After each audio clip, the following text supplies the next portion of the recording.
Halo pemirsa BTV, Economic Update hadir untuk memberikan berbagai informasi terkait perkembangan ekonomi terkini bersama saya, Belinda Amanda, yang akan menemani Anda selama 30 menit ke depan.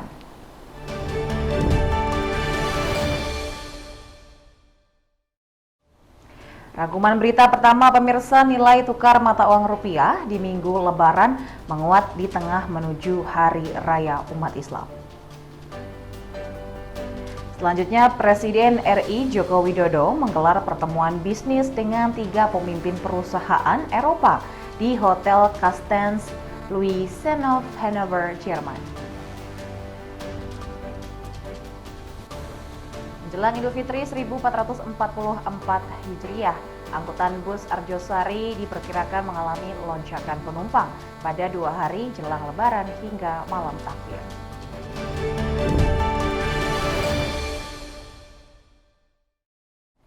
Memasuki berita yang pertama pemirsa, minggu ini mata uang rupiah mengalami kenaikan jelang Lebaran tahun 2023. Berikut catatan sepekan minggu ketiga bulan April. Pada 10 April 2023, kurs jual senilai Rp15.017 dan nilai tukar mata uang senilai Rp14.868. Pada 11 April, kurs jual senilai Rp14.979 dan nilai tukar mata uang senilai Rp14.830. Pada 12 April, kurs jual senilai Rp14.962 dan nilai tukar mata uang senilai Rp14.813. Pada 13 April, kurs jual senilai Rp14.940 dan nilai tukar mata uang senilai Rp14.791. Pada 14 April, kurs jual senilai Rp14.865 dan nilai tukar mata uang senilai Rp14.718. Pada 17 April, kurs jual senilai Rp14.793 dan nilai tukar mata uang senilai Rp14.592.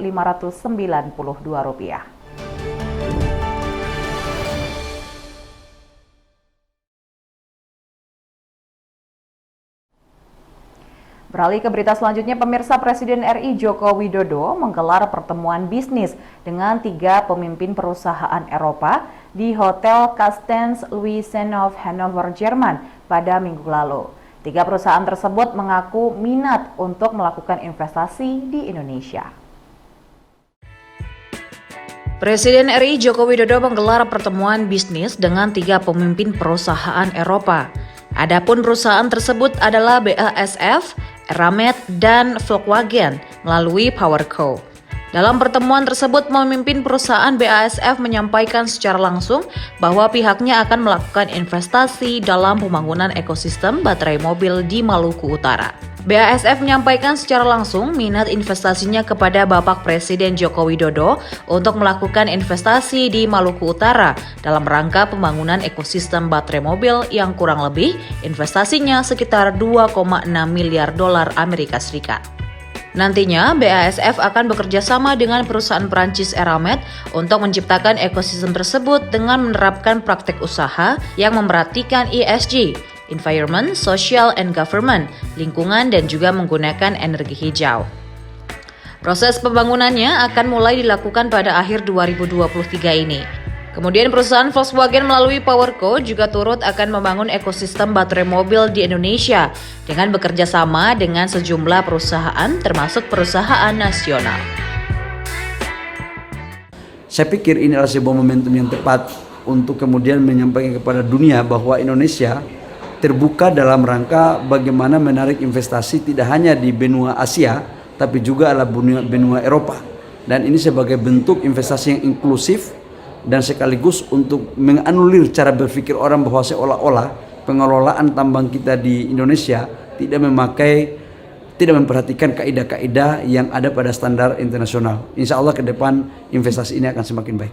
Tadi saya lihat Eropa sangat luar biasa sekali, tapi memang kita harus akui bahwa geng Eropa Amerika dengan sistem aturan mereka yang menghendaki untuk salah satu negara tidak ikut terlibat, saya pikir teman-teman sudah tahu itu sangat kuat sekali. Dan di sini sebenarnya peran Indonesia untuk memainkan sistem ekonomi bebas aktif. Kita berkawan kepada semua negara, tapi kita tidak boleh diatur oleh satu negara. Dan di sini esensi arahan Bapak Presiden tadi menyampaikan bahwa kita harus menjaga betul agar investor semuanya bisa masuk ke Indonesia dengan baik. Bahlil menilai hal tersebut merupakan momentum yang tepat untuk menunjukkan bahwa Indonesia secara terbuka memberikan peluang investasi kepada perusahaan di seluruh dunia.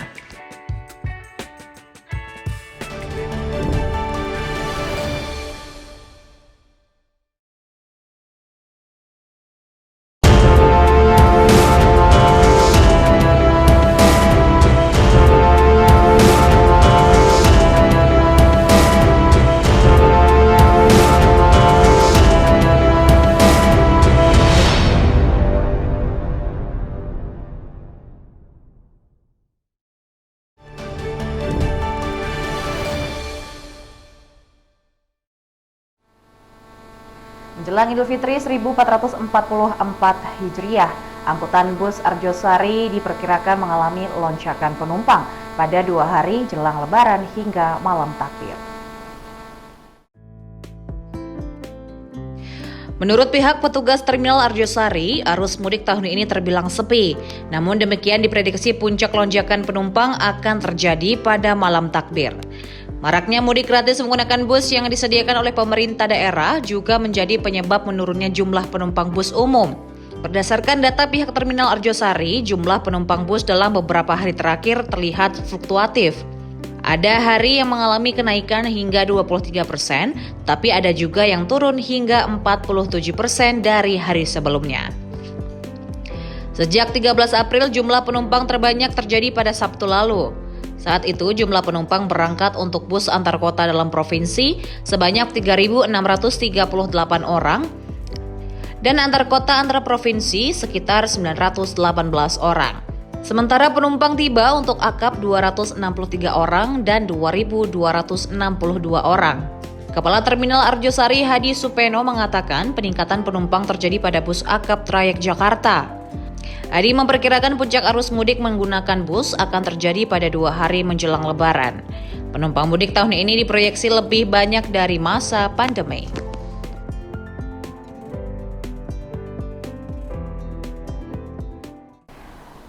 Pemirsa, Menteri Parekraf Indonesia Sandiaga Uno beberapa waktu yang lalu melakukan kunjungan ke wilayah Malang Raya. Dalam kunjungannya, Sandiaga Uno juga turut mengajak generasi muda untuk terjun dalam industri kreatif. Hal itu disampaikan saat menghadiri gelaran Malang Education Summit Kota Malang.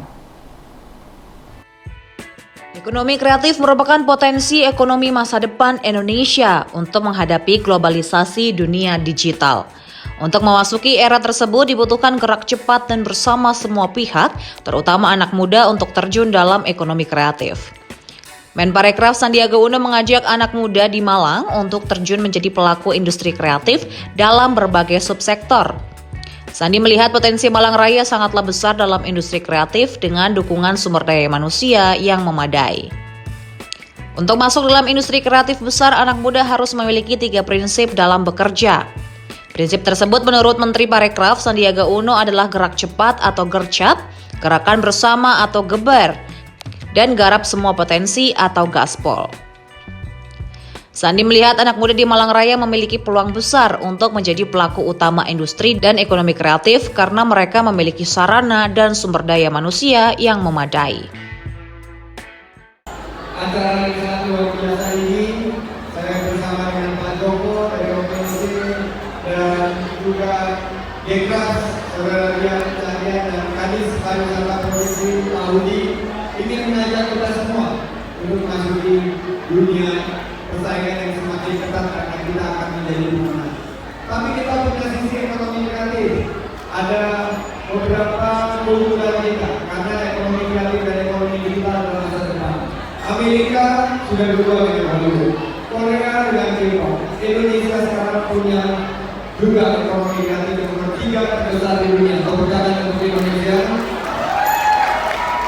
Dan kita punya, kalau mereka punya K-pop, kita punya K-pop dan K-pop. Kalau mereka punya drama, kita punya drama.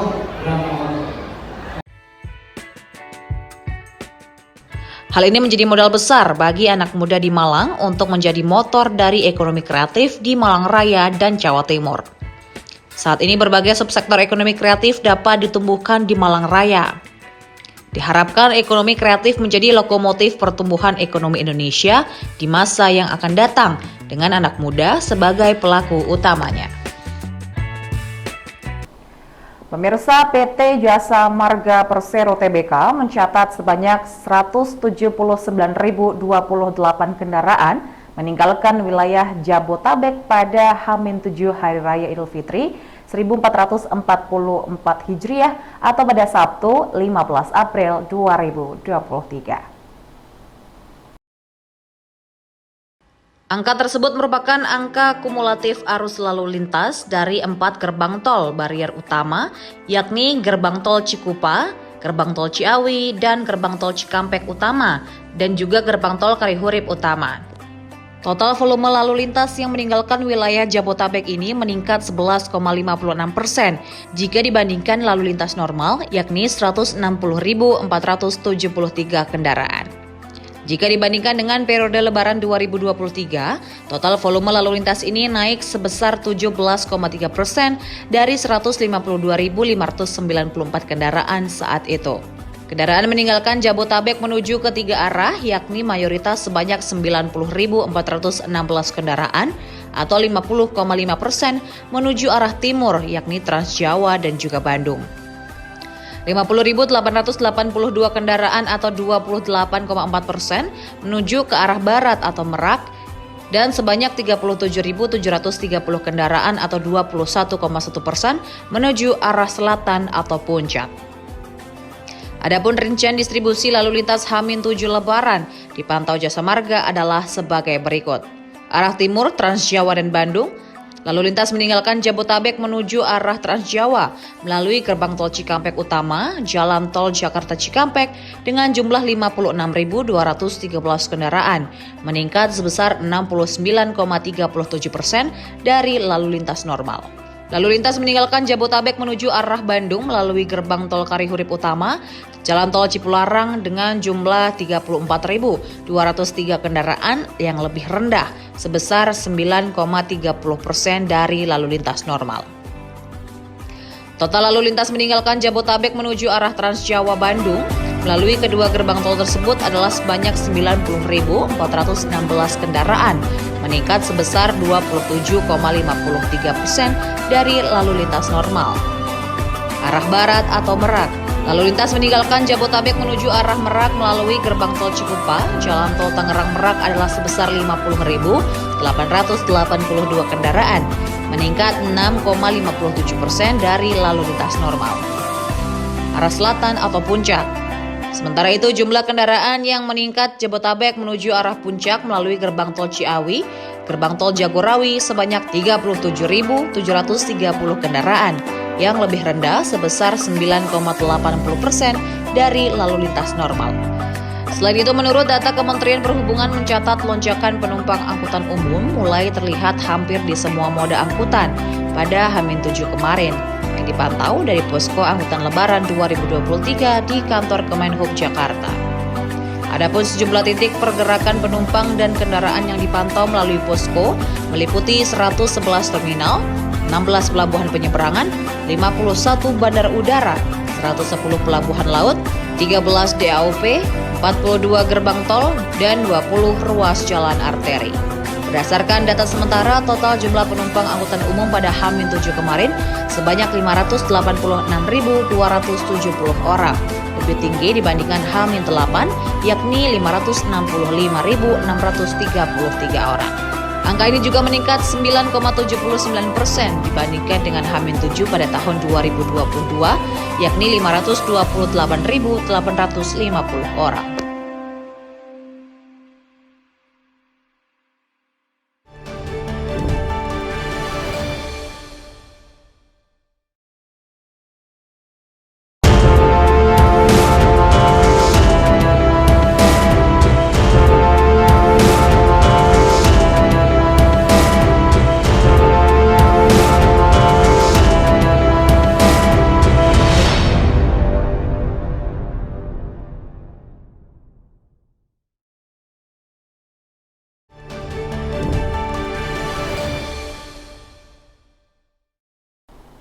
Terima kasih masih bersama kami pemirsa.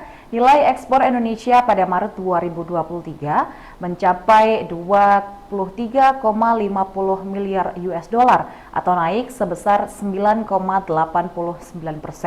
dibanding ekspor Februari 2023. Dibandingkan dengan Maret 2022, nilai ekspor turun sebesar 11,33%.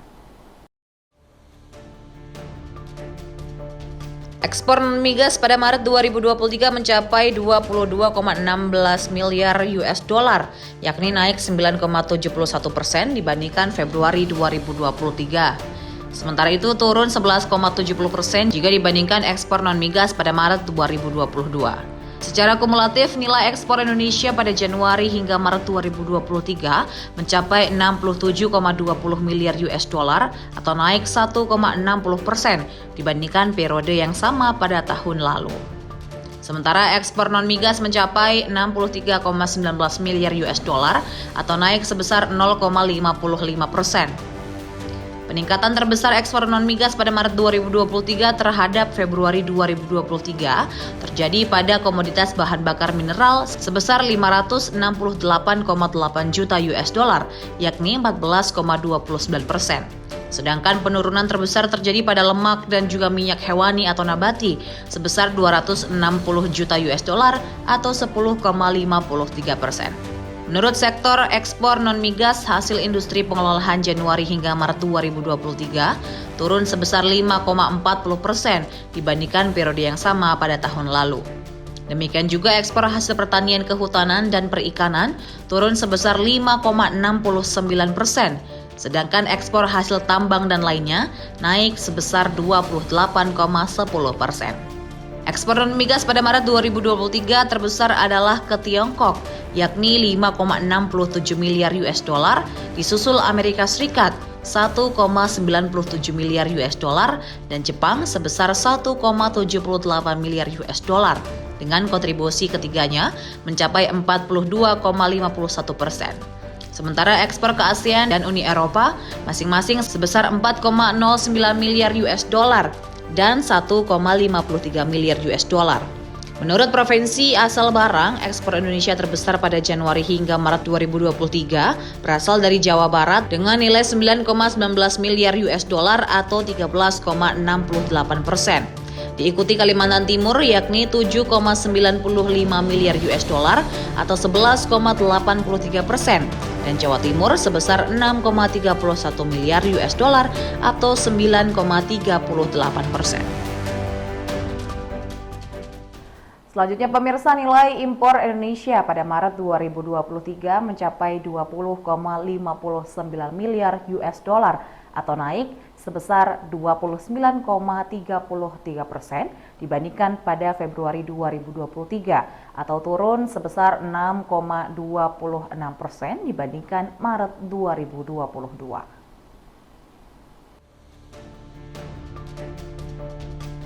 Impor migas pada Maret 2023 senilai 3,02 miliar US dollar, naik 25,28% dibandingkan Februari 2023, yakni turun 13,67% dibandingkan pada Maret tahun lalu. Impor non-migas pada Maret 2023 senilai 17,57 miliar US dollar, yakni naik 30,05% dibandingkan dengan Februari 2023 atau naik 4,86% dibandingkan Maret tahun lalu.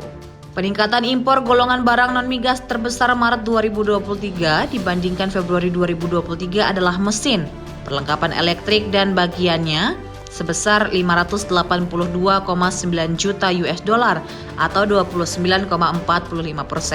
Sedangkan penurunan terbesar adalah serealia sebesar 87,6 juta US dollar atau 19,47%. Tiga negara pemasok barang impor non-migas terbesar selama Januari hingga Maret 2023 adalah Tiongkok, yakni 15,04 miliar US dollar atau 32,26%. Jepang 4,25 miliar US dollar atau 9,12% dan Thailand sebesar 2,92 miliar US dollar atau 6,26%. Impor non-migas dari ASEAN sebesar 8,07 miliar US dollar atau sebesar 17,31%. Dan Uni Eropa sebesar 3,38 miliar US dollar atau 7,24%. Menurut golongan penggunaan barang, nilai impor Januari hingga Maret 2023 terhadap periode yang sama tahun sebelumnya terjadi peningkatan pada golongan barang modal sebesar 896,5 juta US dollar atau sebesar 10,50%. Dan barang konsumsi sebesar 125,5 juta US dollar atau sebesar 2,73%. Namun bahan baku atau penolong turun sebesar 2.884 juta US dollar atau 6,60%. Neraca perdagangan Indonesia pada Maret 2023 mengalami surplus sebesar 2,91 miliar US dollar, terutama berasal dari sektor non-migas, 67 miliar US dollar.